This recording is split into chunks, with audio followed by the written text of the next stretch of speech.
That practice of using segregation should ultimately be abolished.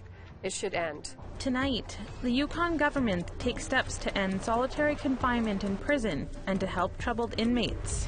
Provincial law of general application applies on the Indian Reserve. Are you setting yourself up for a big fight? A First Nation chief in Ontario says people in his community must follow the law when it comes to selling cannabis.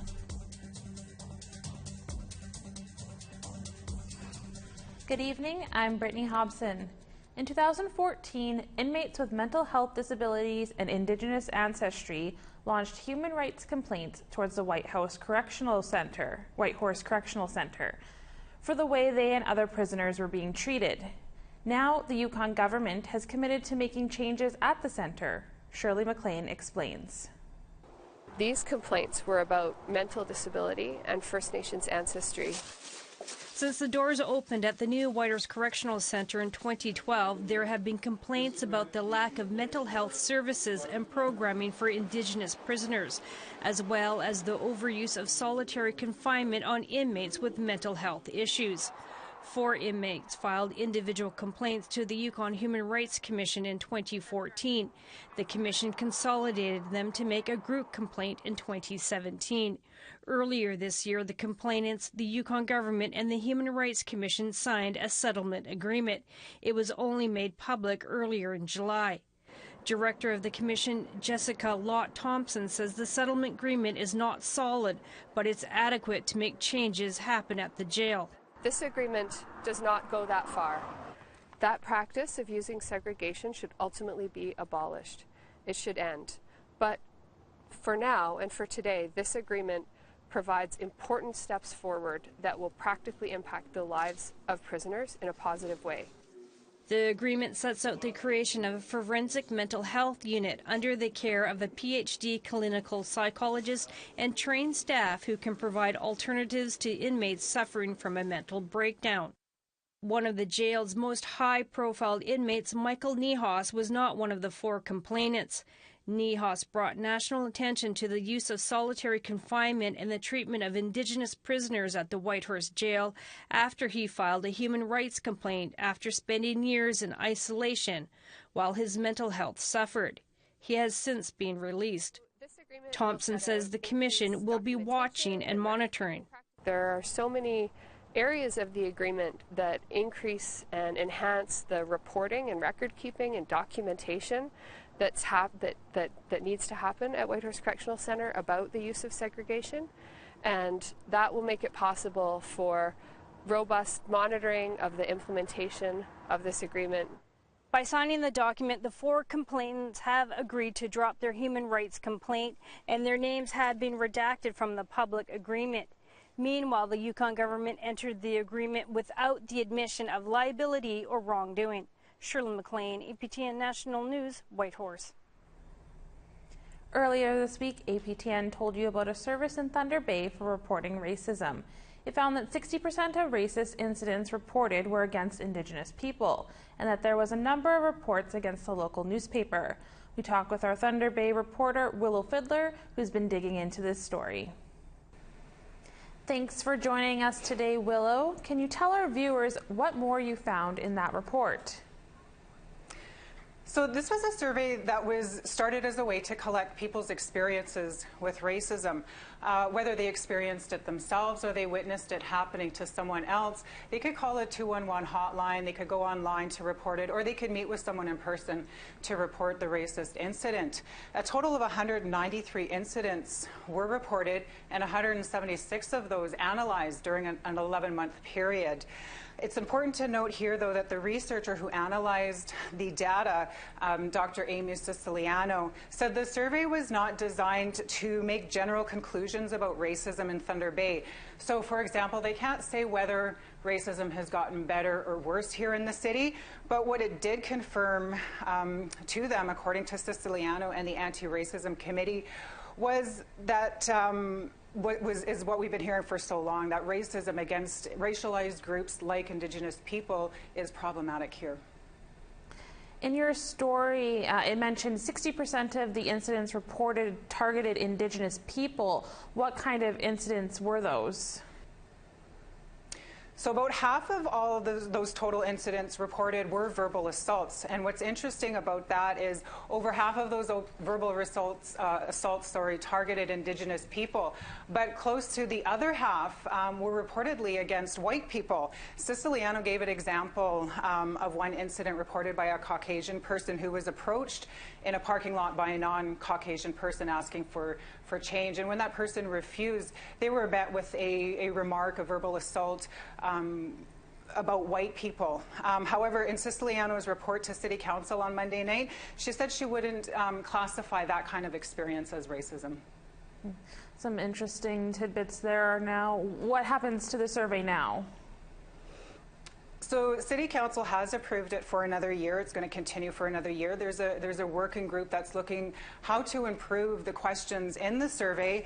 And one of the things that they've found is the need to make it more accessible to those people who are experiencing racism. For example, Indigenous people may not feel safe or comfortable reporting it to a white person. So the Indian Friendship Center here has, I've heard that they've stepped up and they plan to provide some space for culturally and safe space for people to report these racist incidents. Okay. Thank you. You can view Willow's story on our website, aptnnews.ca. Thank you again, Willow. Thanks, Brittany. We want to hear what you think. Here's how to continue the conversation. Send your emails to news@aptn.ca. Find us online at aptnnews.ca and on youtube.com/aptnnews. Also, you can follow APTN News on Facebook, Twitter, and Instagram for more Indigenous news. The legalization of cannabis is fast approaching, and as the October date inches closer, communities across the country are preparing. Here's Annette Francis with some differing views in a few First Nations. Don Dumont has been in business for the past 14 years here in Kitigan-Zibi First Nation.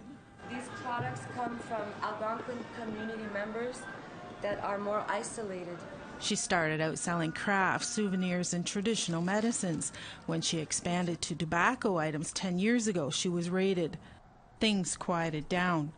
Then just last month, it was like deja vu after she opened up Red Weeds. The police came in by Hawks Trading Post. They came into Red Weeds Locale B, and they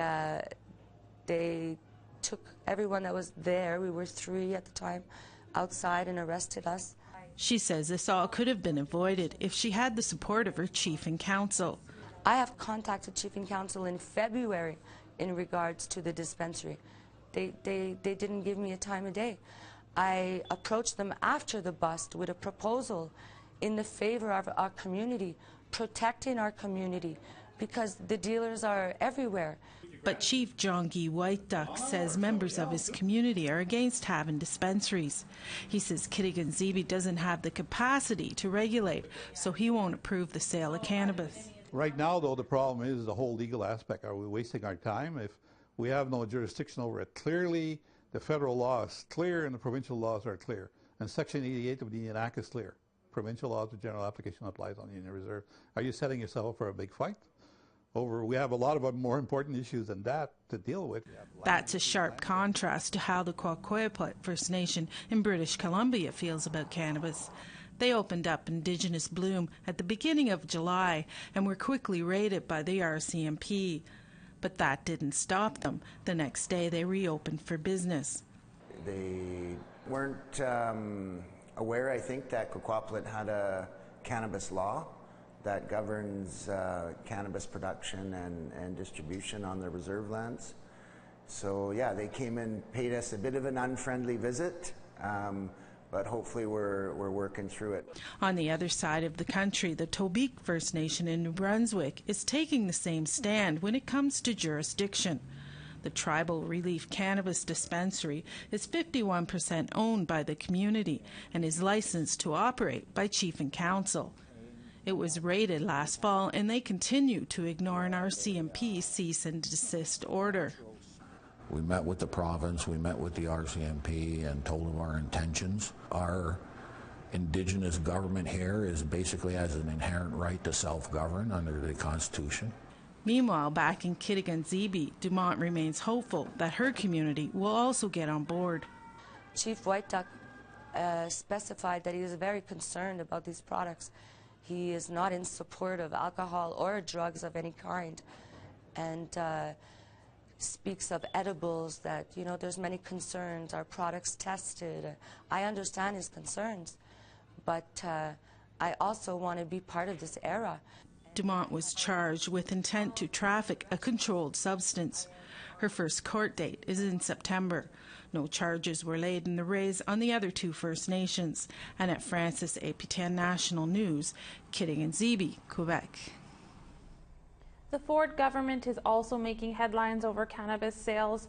According to the Globe and Mail, Ontario is now planning to privatize the sale of recreational marijuana. The move would be a reversal from the previous Liberal government's plan for government-run stores to sell pot after it becomes legal across Canada in October. A senior government source says the province will still control the wholesale and distribution of marijuana to stores and manage online sales. Some say climate change is threatening the future existence of northern communities. More on that after the break.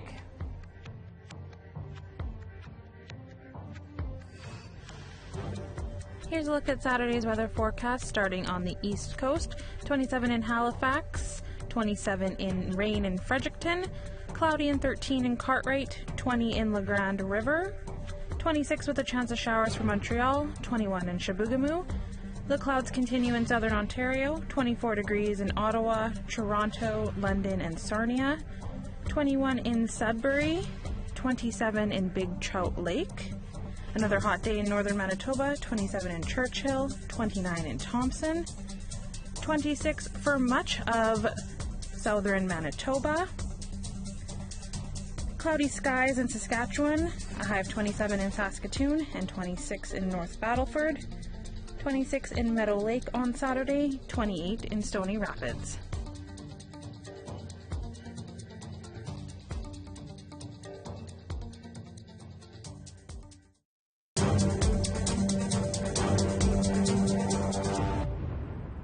Welcome back. A story on APTNnews.ca created some buzz this week.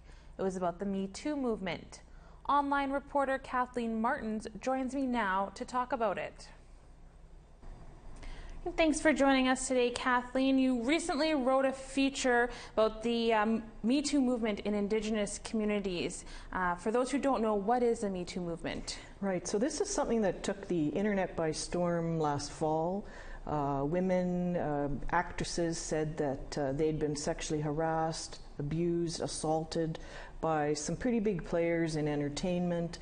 Then some women started coming forward in the business community and, of course, in politics, saying that you know, this is pretty rampant in a lot of arenas in the business community and entertainment, and they want people to know that they too had been victimized, and let's get everybody talking about the issue and coming forward with what they say happened to them. And it takes it out of the justice system. It kind of had it just talking online.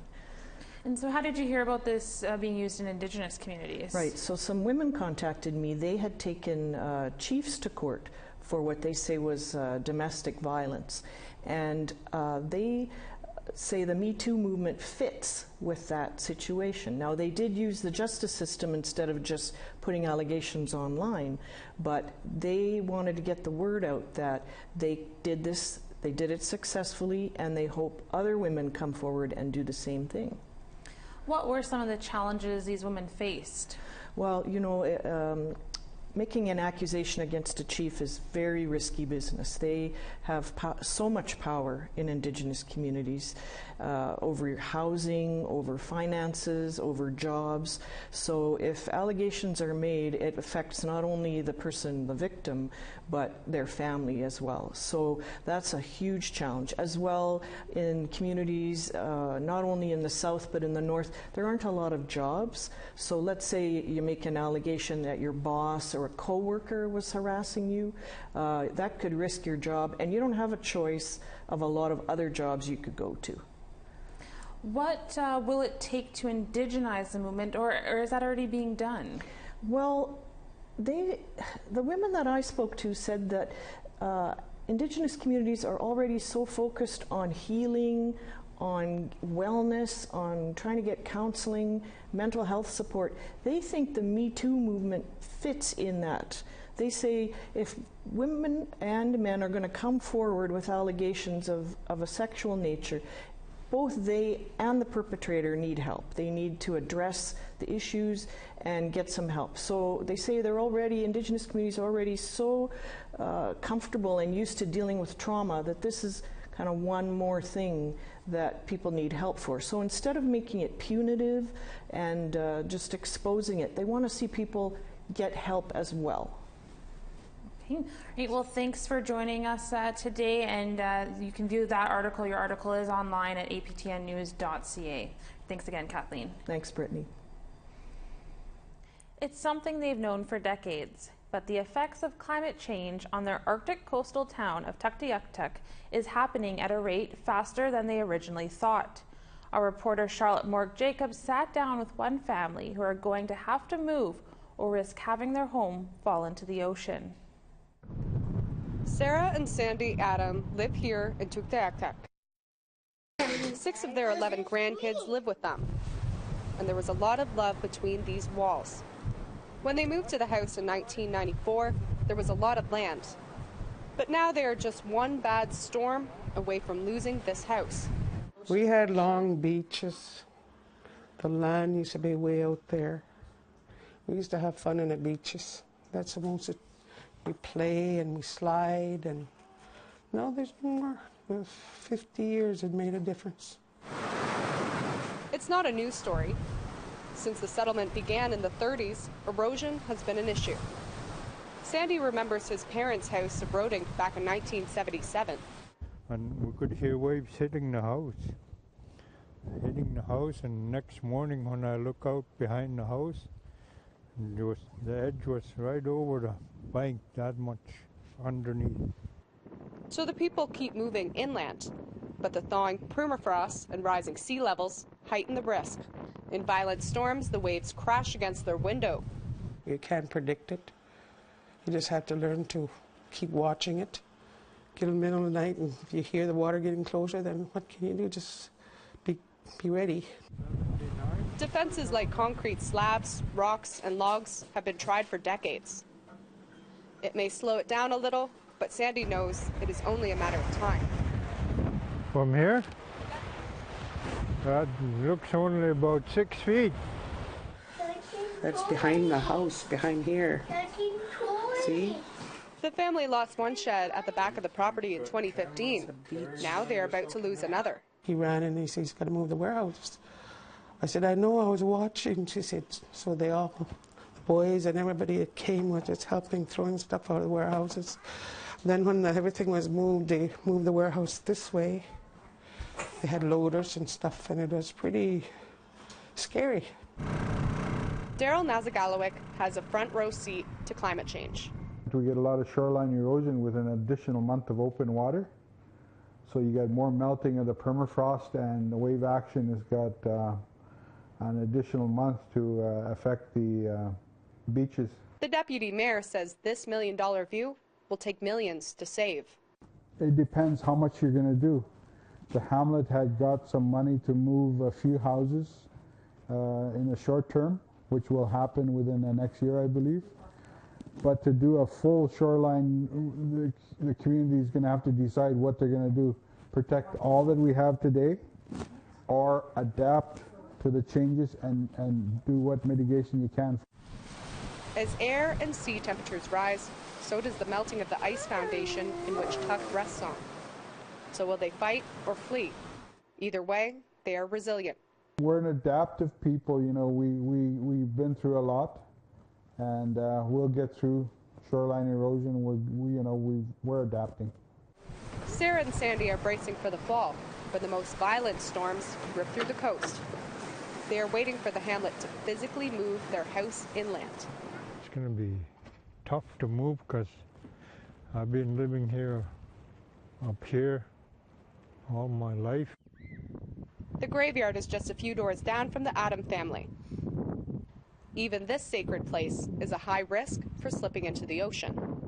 Where I'm standing now will not exist in just a few years. Now the small community of Tuktaktak in the Northwest Territories, which is feeling climate change at an alarming rate, is up against time to save their beloved peninsula and, more importantly, their home. For Sarah and Sandy, adaptation comes in the form of fear that they won't be moved in time. I told you to try and move my place long ago, and then it's getting too late. Time. I don't know what they're wasting. Wait. Charlotte Moore-Jacobs, APTN National News, Tuktaktak. Time now for another quick break, but first, the rest of Saturday's weather.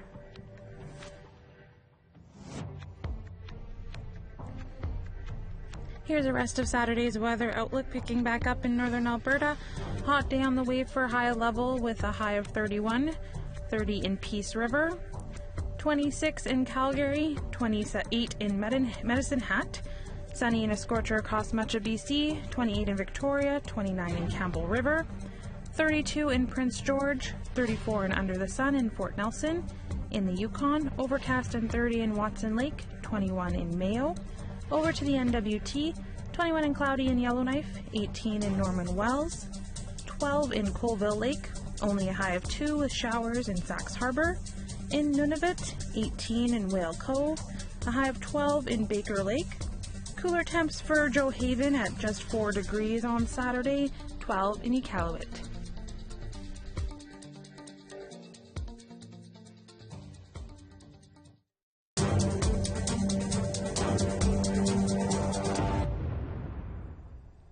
Welcome back, and thanks for sticking with us.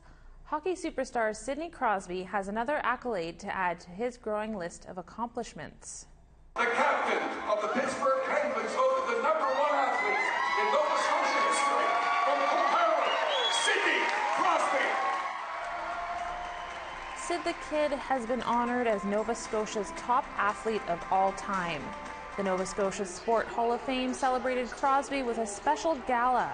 The Cole Harbour native participated in a Q&A and says his success in hockey is largely motivated by his love of the game. It won't be visible in Canada, but the longest total lunar eclipse of this century is taking place today. Here's what people in Japan were able to take in just a short time ago. This is a shot of the blood moon over Osaka. A total lunar eclipse happens when the sun, earth, and moon perfectly line up. When the moon is fully in the earth's shadow, it turns red, giving it the name blood moon. The eclipse can be seen across parts of Europe, Asia, Australia, Africa, South America, the Pacific, and Antarctica, but it cannot be seen from North America. And that's too bad for us. That's your APTN National News for this Friday. For news anytime, visit our website, aptnnews.ca. I'm Brittany Hobson. Have a great weekend. We'll be back here on Sunday.